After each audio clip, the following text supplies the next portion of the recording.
오늘 요한계시록 10장 1절 2절 말씀을 읽었는데 우리가 지난 시간까지 9장을 대해서 쭉 상고를 했어요.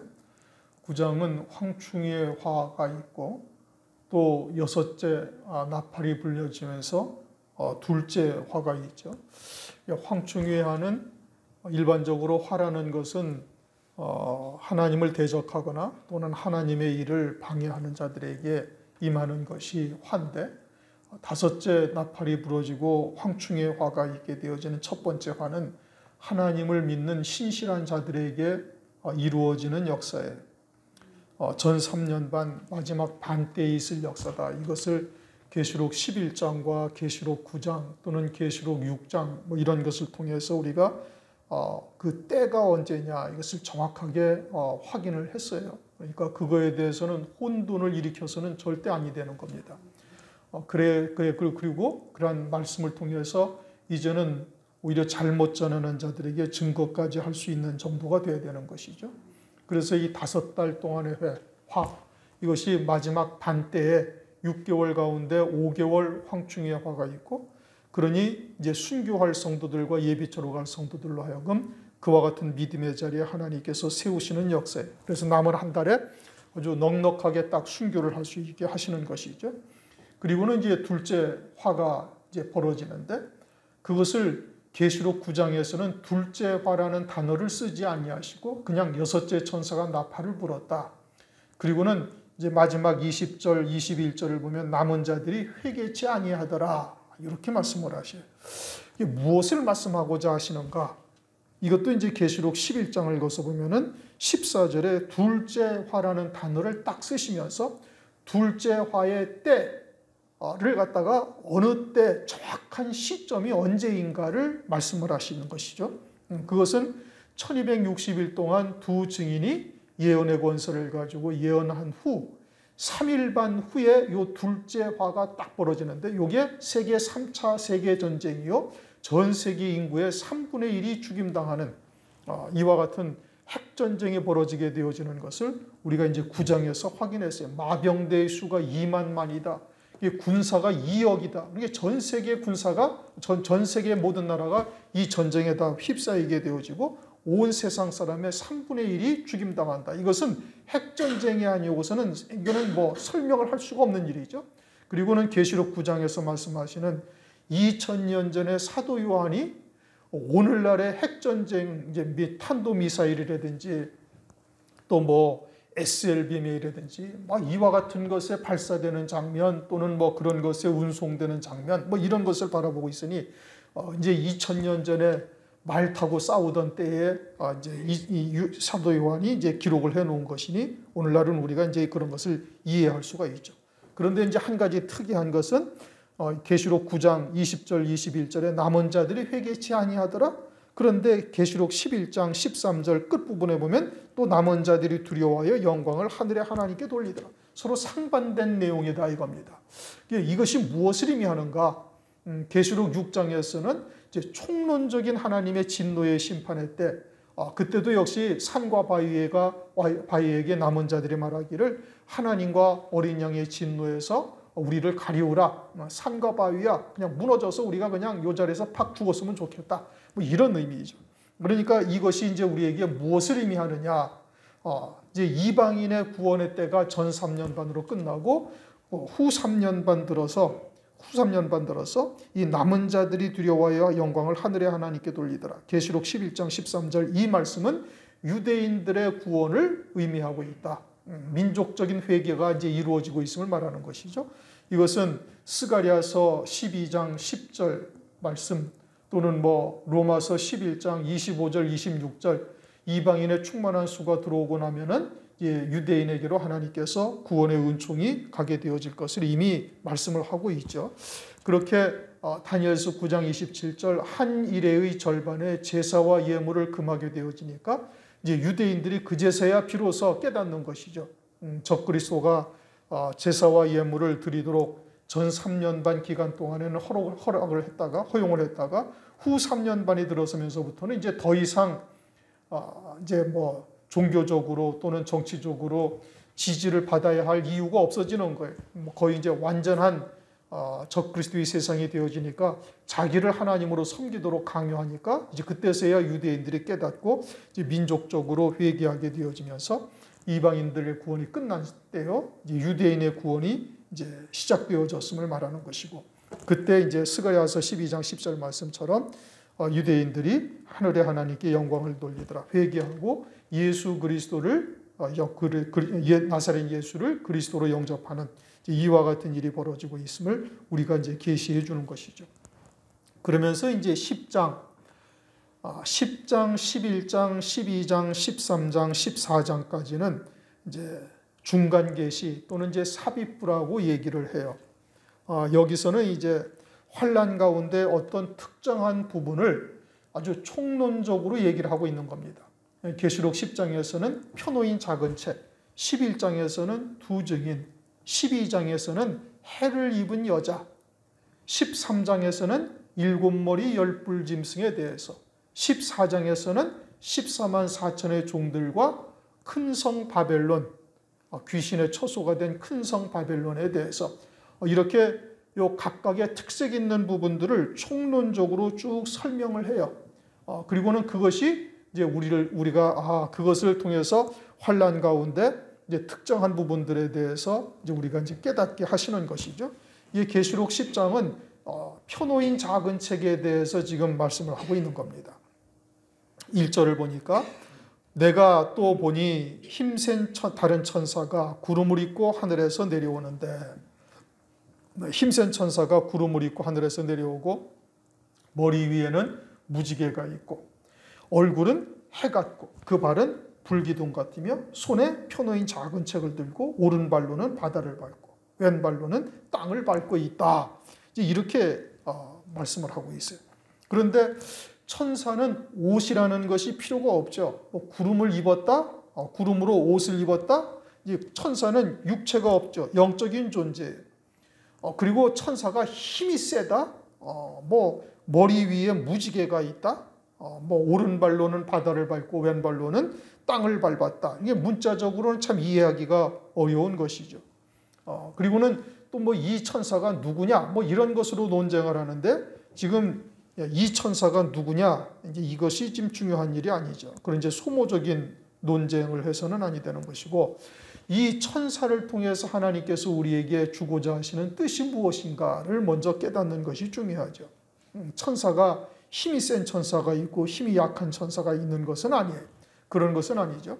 그런데 먼저 생각해 볼 것은 이 천사라는 헬라어가 앙겔로스라는 단어입니다.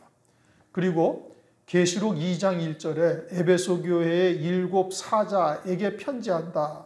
그렇게 말씀을 하시면서 7 사자를 말씀하죠. 그는 이제 7 금초대 교회를 의미하고 있는 거예요. 교회에 있는 하나님의 종들을 말하고 있어요. 그런데 이 계시록 2장 1절에 에베소 교회의 사자에게 편지하기를 하는 이 사자라는 단어가 앙겔로스라는 똑같은 단어인 겁니다. 그런데 이제 번역을 하면서 여기서는 천사라고 번역을 한 것이고 계시록 2장 1절에서는 사자, 하나님의 종들이라고 이렇게 번역을 한 거예요. 그러니까 하나님의 종들이나 또는 하나님의 사자들이나 다 하나님으로부터 보내심을 받은 자들이죠.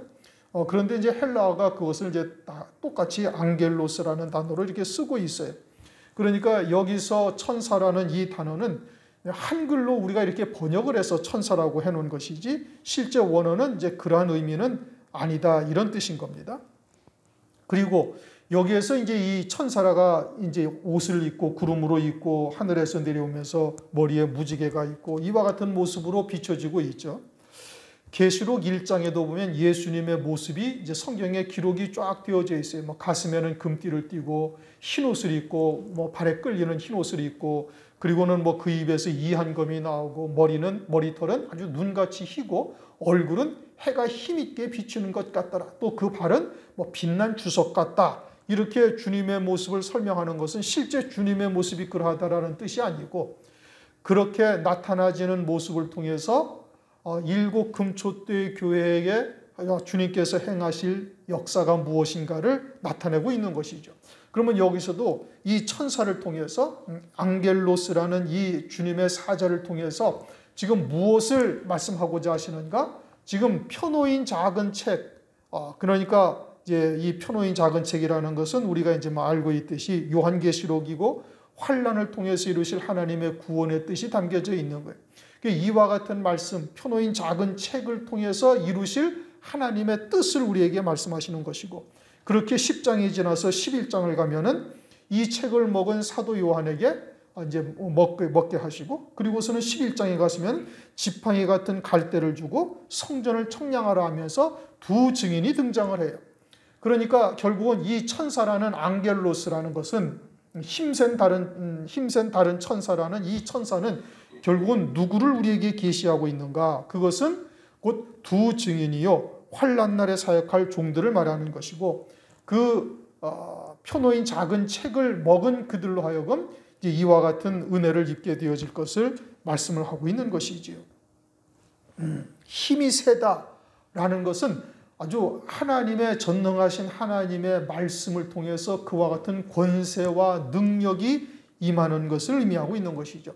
이 펴놓인 작은 책은 요한계시록이요 환난을 통해서 이루실 하나님의 구원의 뜻이 담겨져 있는 것이고, 궁극적으로는 하나님의 백성들에게 신실한 신앙의 정절을 지키게 함으로써 순교를 통해서 첫째 부활의 영광이요 그것도 어린 양의 안에 그리스도의 신부요 장자들의 총회에 참여하는 이와 같은 엄청난 영광을 입게 되어지는 것을 말씀을 하고 있죠. 그러니까 그와 같은 하나님의 말씀을 듣고 깨닫는 자가 되어지면은 이제 버릴 권세로 버리고 다시 얻을 권세로 얻을 수 있는 믿음의 자리까지 이르게 되어져서 기꺼이 순교를 통해서 그와 같은 영광의 자리에 이르게 되는 것이죠. 그러니 그것이 힘이 있다라고 지금 말씀을 하고 있는 겁니다. 사사기 6장을 보면은 기드온을 큰 용사라고 불러요. 사실 지금 이스라엘은 미디안 군대들이 쳐들어와 가지고 파종할 때면은 와서 씨 뿌린 것까지 다 파재 껴서 농사를 짓지 못하게 하고 그렇게 한 지가 벌써 7년째가 되어졌는데, 그러니까 이스라엘이라는 나라가 핍절하기가 말이 아니죠. 그런데 기드온이 그와 같이 밀을 포도즙 틀에서 타작을 하고 있는데, 그와 같은 때 하나님께서 사자를 보내가지고 기드온을 큰 용사다라고 이야기를 하죠. 그러니까 큰 용사라는 의미는 뭐냐? 그것은 기드온이 이와 같이 이스라엘 백성들을 미디안의 군세로 아주 핍절할 정도로 하나님께서 큰 환난을 겪게 하시는 것은 그대로 두면은 쭉정이가 될 수밖에 없는 이스라엘을 이 환난을 통해서 알곡되게 하시는 역사다. 이것을 기드온이 깨닫고 있는 것이죠. 그래서 그 기드온에게 큰 용사라고 하나님께서 이름하시는 거예요. 마찬가지로 펴놓인 작은 책이 이 요한계시록인데, 요한계시록이라는 책을 통해서 환난 날 이루실 하나님의 구원의 뜻을 깨닫게 되어지면 환난이 두렵지가 아니한 것이고, 오히려 환난이 소망이 되고 환난 날에 넉넉히 승리할 것을 위해서 하나님의 말씀을 통해 그와 같은 때에 따른 양식을 먹고 그 말씀을 아구까지 채우며 환난 날에 도리어 그와 같은 믿음의 큰 용살이 될 것을 소망하고 하나님께 기도하게 되어지는 것이죠. 그리고 그와 같은 더 좋은 부활이 무엇인지를 깨닫고 믿음으로 받은 자들에게는 히브리서 11장 35절 이하에 더 좋은 부활을 위하여 얻기 위하여 악형을 받되 구차히 면하지 아니한다. 이런 사람들은 세상이 감당하지 못한다. 세상이 그 어떠한 권세로 핍박 또는 회유 또는 미혹한다 할지라도 그런 것에 흔들리지 아니하는 자들이 된다. 이게 큰 용사죠. 믿음의 용사인 겁니다. 그러니까 힘센 다른 천사라는 것은 결국 두 증인을 우리들에게 영적으로 계시하는 것이고, 이와 같은 요한계시록의 말씀, 펴놓인 작은 책을 먹음으로써 그와 같은 믿음의 큰 용사의 자리에 설 수 있음을 말씀하고 있는 것이죠. 환난 날에 순교하는 성도들도 버릴 권세로 버리고 다시 얻을 권세로 얻는 자들이 되는 겁니다. 두 증인은 더 말할 것도 없죠. 그와 같은 자기의 육신의 목숨을 버릴 권세로 버리고 또 신령한 부활의 몸, 첫째 부활의 영광을 얻을 권세로 얻는 자가 되게 하시는 말씀이 어떤 말씀이냐? 요한계시록의 말씀인 거예요.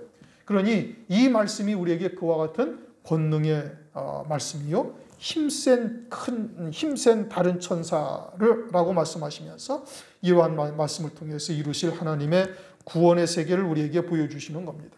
그러면은 힘센 다른 천사, 이제 이것이 무엇을 의미하는지를 우리가 지금 상고한 것이요. 힘센 다른 천사가 구름을 입었다. 옷으로 입었다는 얘기죠. 구름을 입었다라는 것은 무엇을 의미하는가? 뭐 실제 구름으로 이렇게 앞뒤를 둘렀다는 뜻은 아니고, 구름으로 입었다라는 것은 하나님의 영광을 입은 것을 말하고 있는 것이죠. 주님께서 이 땅에 다시 오실 때 구름을 타고 오리라고 이렇게 말씀을 하셔요. 계시록 1장 7절에도 볼지어다 구름을 타고 오리라. 그런데 이것이 실제 구름을 타고 주님이 오신다는 뜻이 아니라, 우리가 요한계시록 19장을 보면 흰 말을 타고 희고 깨끗한 세마포를 입은 첫째 부활한 성도들이 주님과 함께 이 땅에 다시 오게 되어지고, 그들을 성경에서는 주님이 이 땅에 오실 때 그에게 붙은 자다 이렇게 말씀하시고, 그들이 첫째 부활의 영광을 입는데 그들은 곧 순교한 성도들인 것을 말씀을 하고 있어요. 그러니까 이 구름을 입었다라는 것은 그와 같이 첫째 부활의 영광을 입는 성도들을 우리에게 말씀하는 것이지요. 출애굽기 40장 34절에도 그 후에 구름이 회막에 덮이고 여호와의 영광이 성막에 충만하매라고 말씀하셔요.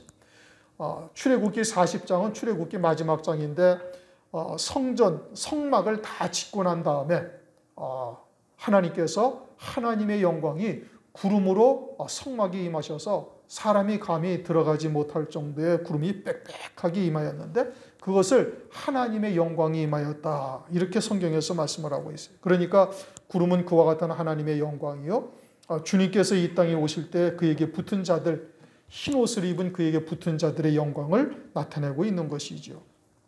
그러므로 첫째 부활의 영광을 입는 것을 말하고 있는 겁니다. 누가? 요한계시록 표노인 작은 책을 먹고 소화된 자가 되어지면은, 그러면은 이와 같이 흰 옷을 입고 흰 말을 타고 주님이 이 땅에 오실 때 그에게 붙은 자가 되는 것이요. 이것은 첫째 부활의 영광이요. 그들이 어린 양의 아내가 되는 것이요. 그들이 장자들의 총회에 참여하는 자들이 되는 것이죠. 그래서 그 머리 위에 무지개가 있고, 머리에는 관을 쓰죠. 면류관을 쓰고, 뭐 생명의 면류관, 의의 면류관. 계시록 4장에서는 24장로들이 어떤 관을 썼어요? 금 면류관을 썼지요. 그러니까 머리 위에 무지개가 있다. 무지개는 빨주, 노초, 파남보 7가지의 색깔을 나타내고 있어요. 그 7가지의 색깔을 나타내는 무지개로 머리에 썼다라는 것은 7영으로 이루시는 역사로 말미암아 쓰게 되어지는 금면류관을 뜻하는 것이죠. 이들이 첫째 부활의 영광을 입었으니 그와 같이 금면류관을 쓰고, 주님이 계시록 3장 21절에 말씀하시기를, 7 금초대 교회의 마지막 교회에 말씀하시기를, 이기는 자는 내가 아버지와 함께 보좌에 앉은 것처럼 내 보좌에 앉게 하리라는 약속이 있죠. 24장로요 금면류관을 쓰는 영광의 자리를 말하는 겁니다. 그러니까 그 머리 위에 면류관이, 무지개가 있다라는 것은 7빛깔의 무지개요. 이것은 7영으로 이루시는 하나님의 그런 면류관, 금면류관을 쓰게 하시는 역사를 말씀하고 있는 겁니다. 그러니 그와 같은 영광이 확정된 자들이 된다. 그 얼굴은 해 같고, 마태복음 17장을 보면은 주님의 얼굴이 해같이 빛난다. 따로 높은 산에 제자들을 데리고 올라가셔서 부활 후의 영광을 보여주신 것이죠. 그러므로 두 증인이 되면 환난을 통해서 이와 같이 첫째 부활의 영광을 입는 자가 되게 하신다라는 것을 말씀하시고 있는 겁니다.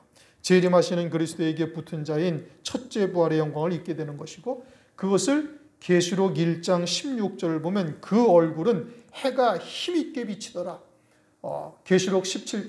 마태복음 17장에서는 그저 해같이 빛난다라고 말씀을 하셨는데, 계시록 1장 16절에는 그 얼굴은 해가 힘있게 비친다. 사도 요한에게 보여주신 모습은 더 구체적으로 아주 힘있게 비친다. 첫째 부활이라는 것이 아주 으뜸되는 영광이요, 탁월한 영광이다, 이런 의미죠. 그러니까 조금 더 이제 깊이 온전한 계시를 하시는 겁니다.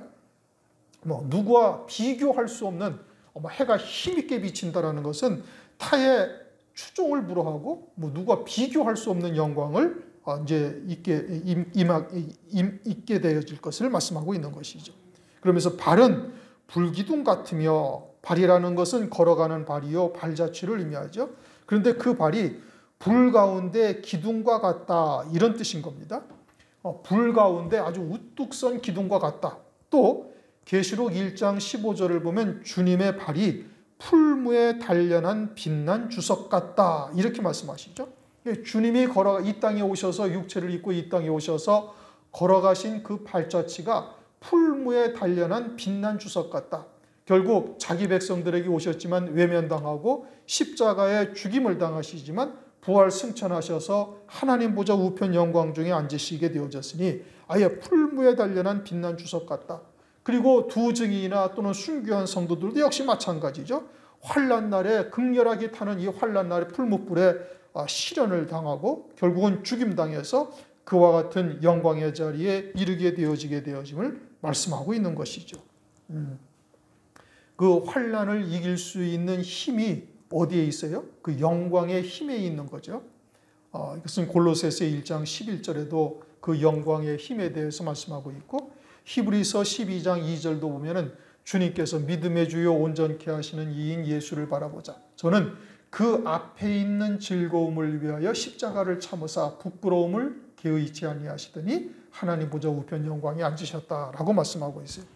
주님이 십자가를 어떻게 참으셨어요? 그 앞에 있는 영광을 바라보고 십자가를 참으셨다라고 말씀하고 있어요.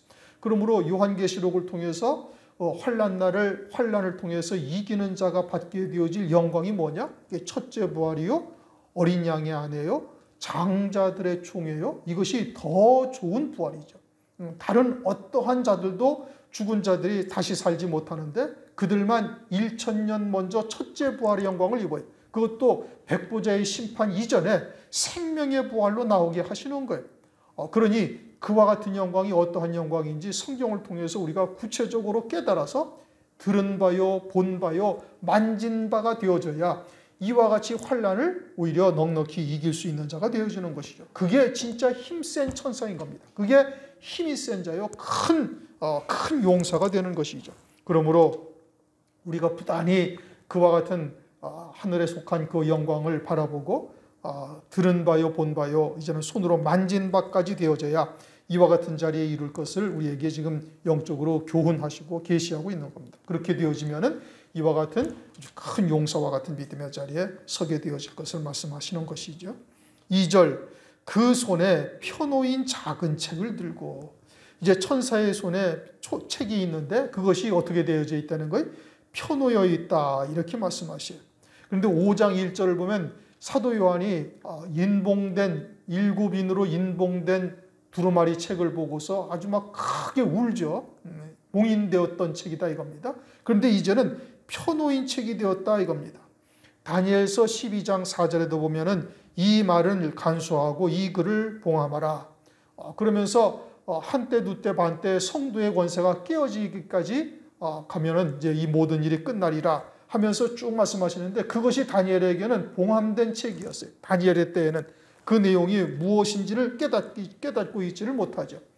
개국 이래 없던 환난을 통해서 하나님께서 이루실 구원이 무엇인지를 다니엘에게는 열어놓지는 않으신 거예요. 그리고 요한계시록에서도 5장에서는 그것이 7인으로 봉인된 책이다 이렇게 말씀하셔요. 그런데 이제 계시록 10장에 와서는 펴놓인 작은 책이다. 펴놓인 작은 책이라는 것은 그 내용이 알려졌다라는 뜻이죠. 그 내용이 드러났다라는 것입니다. 그러니까 이 펴놓인 작은 책이 되었다라는 것은 그와 같은 하나님의 뜻이 이루어질 때가 되었다라는 것을 말하고 있어요. 다니엘서 9장을 보면은 다니엘이 이제 하나님께서 이사야 선지자를 통해서 70년의 포로 생활이 있을 것을 말씀을 하셨는데, 그 70년의 포로 생활이라는 것이 실제 70년이라는 것을 비로소 다니엘서 9장을 보면은 68년경, 그러니까 포로 생활이 거의 끝나갈 무렵 막바지에 이르렀을 때 70년의 포로 생활이 실제 이 땅에서 이 70년의 포로 생활이라는 것을 다니엘이 깨닫고 민족들의 그런 그 잘못된 것을 회개하고 이렇게 하나님의 은혜를 구하는 것이 다니엘 9장에 나와 있어요. 그러니까 70년이 거의 다 찬 때에 대해서 다니엘에게 그와 같이 하나님께서 은혜를 베풀어 주셔서 깨닫게 하시는 것이죠. 그러니까 이 요한계시록의 말씀이 표노인 작은 책이 된다, 또 표노인 작은 책이 되었다라는 것은 무엇을 의미하느냐? 이제는 이와 같은 하나님의 뜻이, 이와 같은 구원의 세계가 이 땅에서 이루어질 때가 다 되었다라는 것을 우리에게 계시해 준다 이겁니다.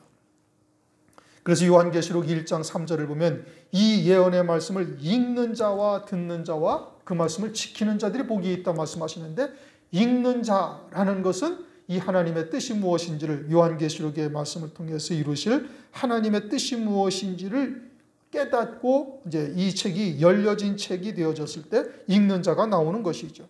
또 아모스서 3장 7절에도 하나님께서는 자기의 비밀을 그 종 선지자들에게 보이지 않고서는 행하심이 없다. 그러니까 행하시기 전에는 반드시 하나님의 말씀을 드러내시고 그 종 선지자들에게 알려주실 것을 말씀하고 있어요. 누가복음 8장 17절이나 누가복음 12장에도 보면 숨은 것이 장차 드러나지 아니할 것이 없고 감추인 것이 장차 알려지고 나타나지 않을 것이 없느니라.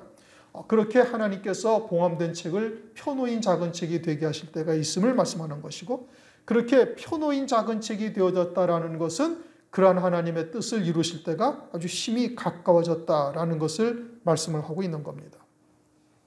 그 때와 시기에 대해서는 우리가 이미 이제 많이 상고를 했죠.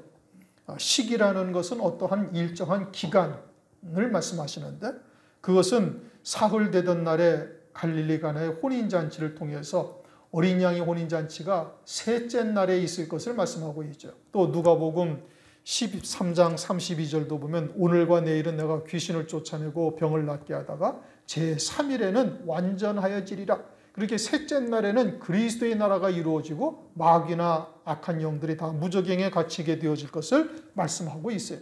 그리고 하루가 천년 같고 천년이 하루 같은 이 한 가지를 잊지 말라. 베드로후서 3장 8절에도 말씀하심으로써 그 2000년이 지난 오늘날이 이제는 그 셋째 날에 해당되어진다라는 것을 말씀하고 있고, 그 때라는 것은 어떤 한 시점을 딱 말하는데 그것은 무화과 나무의 비유로 성경에서 말씀하고 있는 겁니다.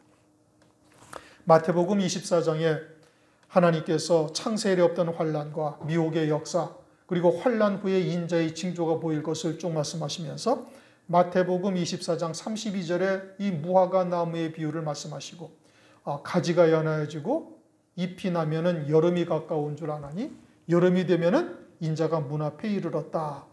그리고 아모스서 8장 1절 2절 말씀에서도 아모스 선지자에게 여름실과 한 광주를 보여주면서 아모스야 뭘 보냐?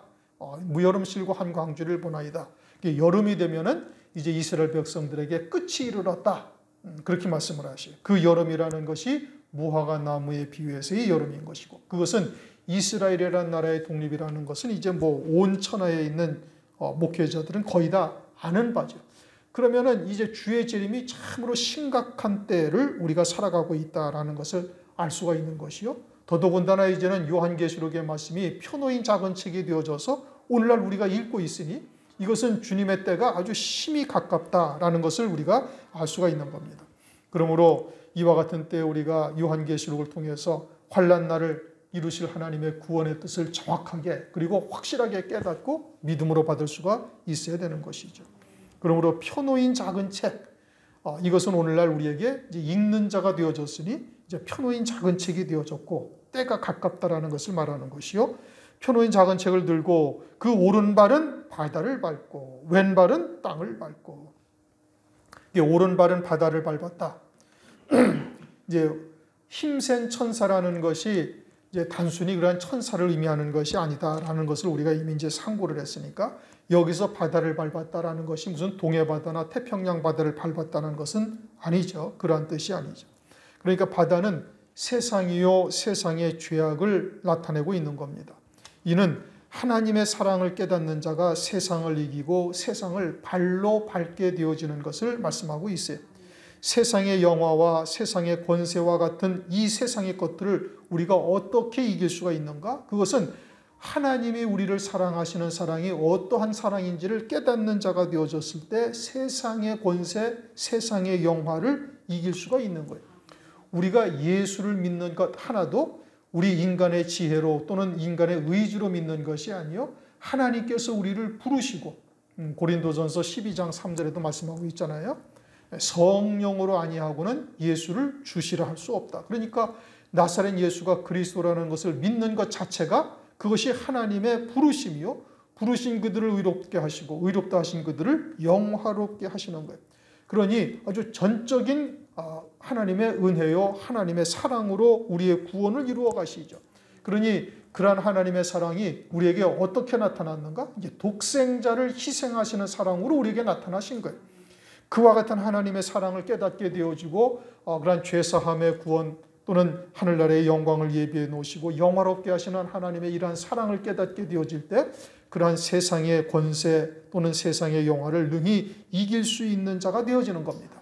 하나님의 사랑이 무엇인지, 진리의 사랑이 무엇인지를 바르게 깨달아야 되는 것이죠.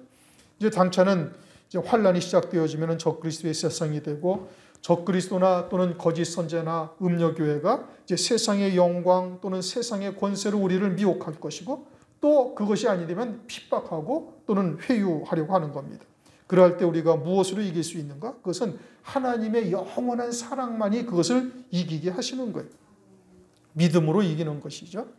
세상을 이기는 이김은 우리의 믿음이니라. 요한일서 5장 4절에 그렇게 말씀을 하고 있죠. 그러면 그 다음 왼발은 땅을 밟는다. 땅을 밟는다라는 것은 땅은 흙이요 육신에 속한 것을 말하고 있죠. 아담이 흙으로 티끌로 지음받은 것이죠. 그러니까 땅을 밟았다. 이건 육에 속한 것들을 디디고 일어서는 것을 말하는 것이죠. 말세가 노아의 때와 같다 또는 롯의 때와 같다.